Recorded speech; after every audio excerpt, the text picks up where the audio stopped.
காச்சி குட்டா அனிமையோட Tamil review தான் பார்க்க போறோம். இந்த வீடியோல ஸ்பாய்லர் இருக்கு. நீங்க அந்த அனிமே எபிசோட் இன்னும் பார்க்கல அப்படின்னா இந்த வீடியோ ஸ்கிப் பண்ணிருங்க. அதுல ஒரு ட்ரெய்லர் வந்திருந்தது, காச்சி குட்டா அப்படின்ற ட்ரெய்லர். நான் போய் பார்த்தேன்.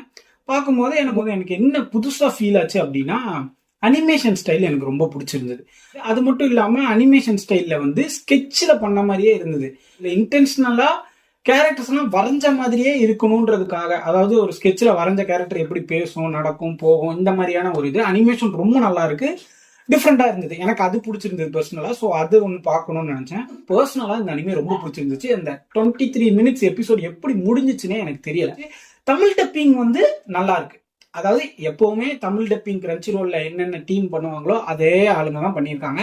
டாக்டர் ஸ்டோன்ல பேசினவங்க, சோலோ லெவலிங்ல பேசினவங்க, இவங்கள தான் இதுக்கும் டப்பிங் பண்ண வச்சிருக்காங்க. குவாலிட்டி நல்லா இருக்கு. எந்த கேரக்டருக்குமே இந்த வாய்ஸ் கேவலமா இருக்குன்ற மாதிரிலாம் செட் ஆகல. கிரன்ச்சி ரோல் ரொம்ப நல்லாவே பண்ணியிருக்காங்க தமிழ் டப்டு.